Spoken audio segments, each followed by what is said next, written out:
नमस्कार दोस्तों, स्वागत है आपका न्यू उत्कर्ष IAS चैनल में। आज का हमारा टॉपिक तमिलनाडु है और तमिलनाडु के बारे में हम लोग यहाँ पढ़ने वाले हैं। तमिलनाडु में हम लोग देख रहे हैं यहाँ पर जो बोर्ड पे आपका ये मैप बना हुआ है, ये फिजिकल मैप है आपका। और फिजिकल मैप में मैंने काफ़ी महत्वपूर्ण चीज़ें दर्शाई हैं यहाँ पर। इसको आप लोग देख लेंगे तो आप लोग को एक बार में ही चीज़ें तैयार हो जाएंगी। दूसरी चीज़ मैं आप लोग को यहाँ बता दूँ कि यहाँ पर मैं सारे स्टेट जो है कवर कर रहा हूँ धीरे करके। सभी स्टेटों के बारे में यहाँ पर डिस्कशन कर लेंगे और जब आपका सारा स्टेट एक बार कवर हो जाएगा, वहाँ के फिजिकल मैप के बारे में और वहाँ की महत्वपूर्ण चीज़ों के बारे में जान जाएंगे तो आपके लिए भारत का भूगोल बिल्कुल आसान हो चुका होगा। और भारत के भूगोल में अलग से आपको चीज़ें नहीं पढ़नी होंगी। कुछ चीज़ें जो होती हैं वो पढ़नी होंगी, जैसे कि मृदा वगैरह, वो साइड से आप लोग पढ़ सकते हैं, खनिज वगैरह, ठीक है। और उसके अलावा जितनी चीज़ें हैं सब चीज़ें मैं यहाँ बता चुका हूँ, तो आपको काफ़ी चीज़ें तैयार हो चुकी होंगी। जो बच्चे नए पढ़ रहे हैं उनके लिए बहुत ही महत्वपूर्ण है ये जानना। अब देखिए, तमिलनाडु का मैप है ये। तमिलनाडु कहाँ पर है? भारत के दक्षिण का ज़िला है ये भारत में, और बिल्कुल ये केरल से लगा हुआ है। इधर केरल है दोस्तों।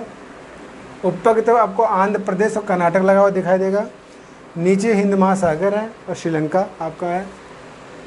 इस मैप में आप देखेंगे जो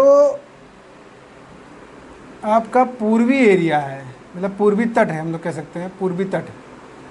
जो पूरा पूर्वी तट है आपका तमिलनाडु का, इसे कोरोमंडल तट के नाम से जाना जाता है। ये कोरोमंडल तट कहते हैं इसे, ठीक है दोस्तों।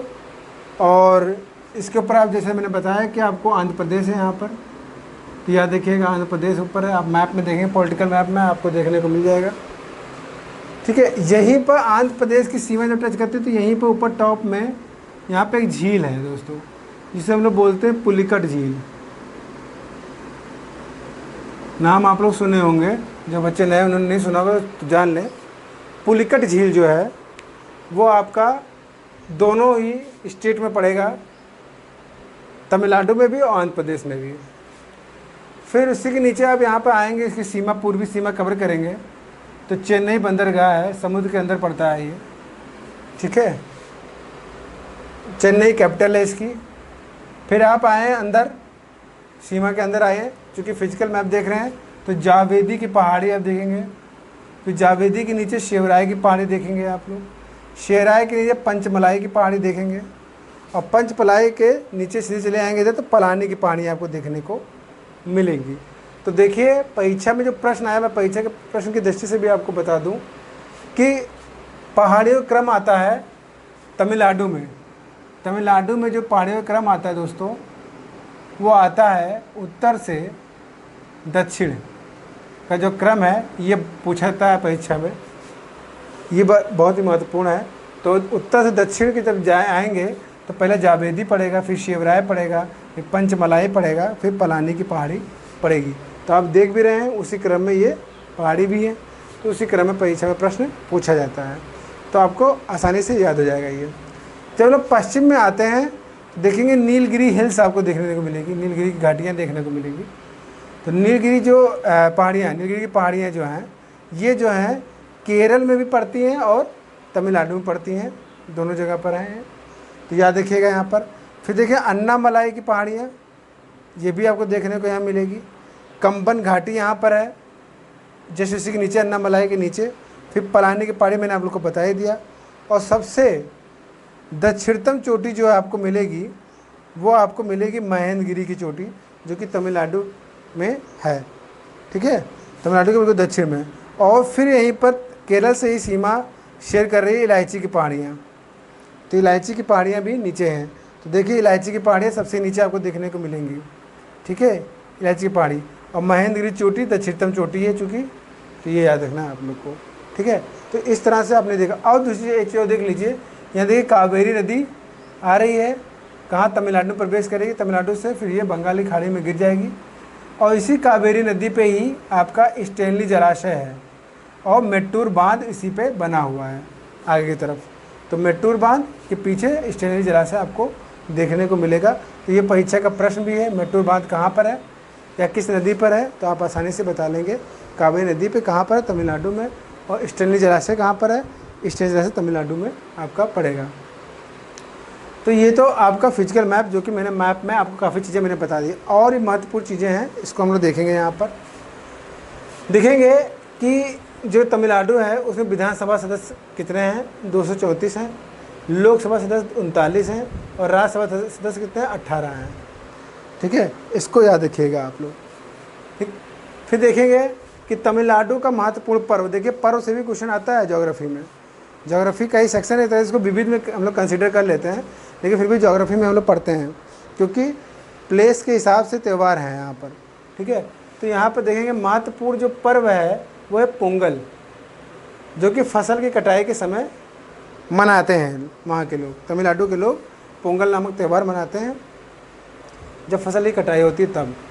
और एक महत्वपूर्ण त्यौहार है वहाँ का, लोकप्रिय त्यौहार है मदुरई में, जो कि मनाया जाता है बेसिकली चित्रे नाम से। चित्रे नाम का एक त्यौहार मनाया जाता है जो कि मदुरई में बहुत ही फेमस है। अब है एक तिरुवयूर में संगीत समारोह होता है हर साल तमिलनाडु में, तिरुवयूर जिले में। ठीक है, संगीत समारोह होता है हर वर्ष जनवरी माह में होता है।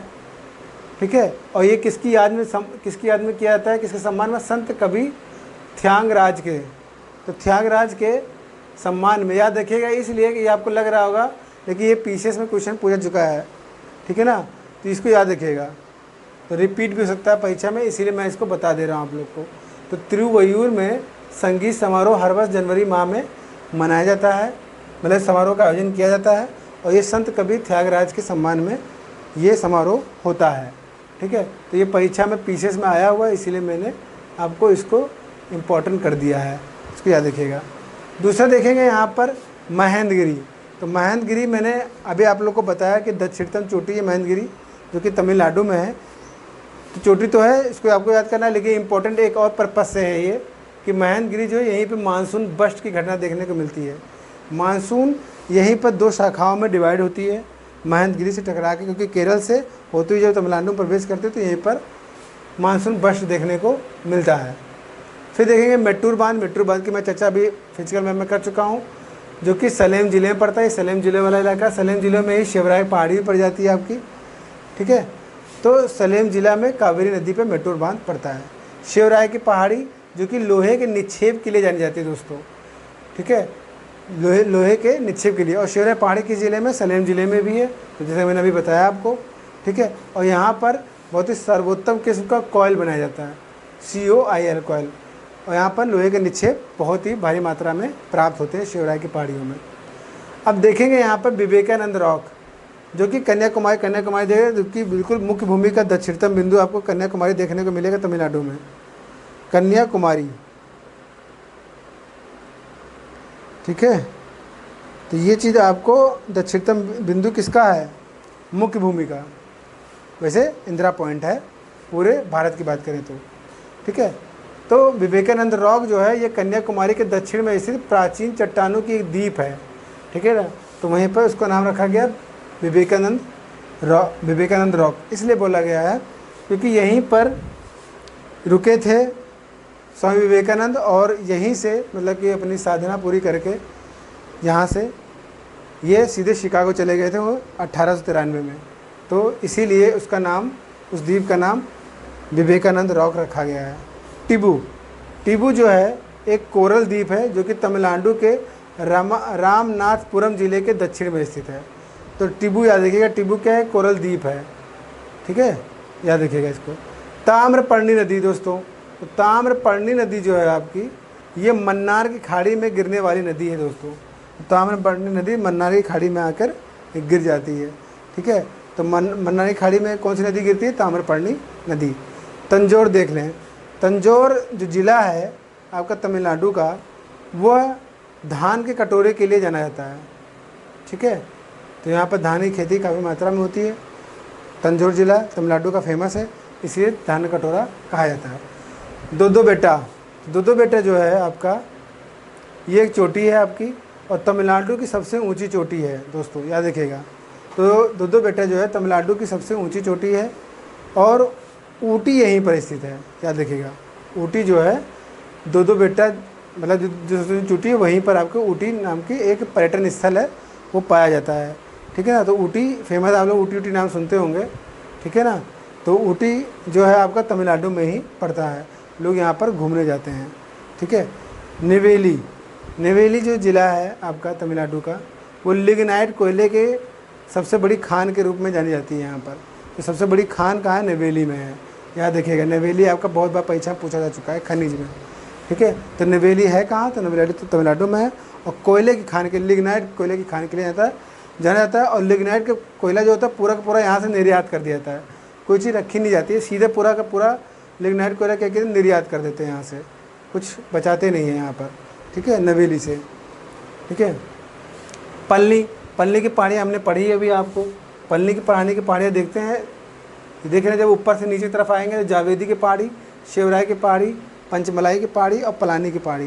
तो देखिए पल्ली के बारे में पढ़ चुके हैं। डिंडीगुल जिला, यहीं पर डिंडीगुल जिला में पड़ता है पल्ली पहाड़ी जहाँ पर है। और कोडाईकनाल यहाँ का पर्यटन स्थल है डिंडीगुल में और बहुत ही फेमस है। ठीक है। मदुरई, मदुरई नाम आप लोगों ने बहुत बार सुना होगा, हिस्ट्री में भी सुना है मदुरई का नाम। यहीं पर मीनाक्षी मंदिर है।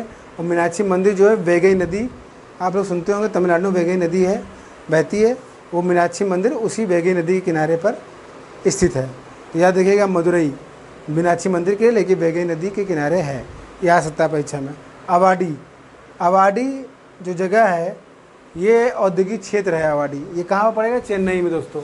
चेन्नई यानी रहे कैपिटल है, कभी मद्रास के नाम से जाना जाता था, ये नाम बदल दिया गया इसका, चेन्नई कर दिया गया। ठीक है। तो आवाडी जो है एक औद्योगिक क्षेत्र है दोस्तों।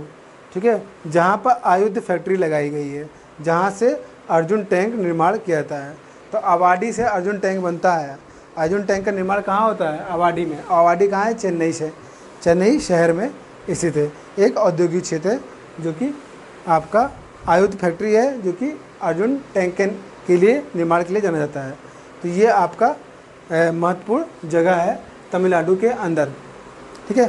तो ये सभी चीज़ें आपने देख ली, कितनी इंपॉर्टेंट चीज़ें थे तमिलनाडु में। अब तमिलनाडु में आपकी ये सभी की सभी चीज़ें ऐसी नहीं हैं कि जिसे आप लोग ड्रॉप कर सकते हैं, कोई चीज़ छोड़ सकते हैं, सभी इंपॉर्टेंट है। और भी बहुत चीज़ें हैं इसके अंदर। तमिलनाडु में पूरा का स्टेट पढ़ने लगेंगे आप लोग तो बहुत छोटी छोटी चीज़ें आपको देखने को मिलेंगी।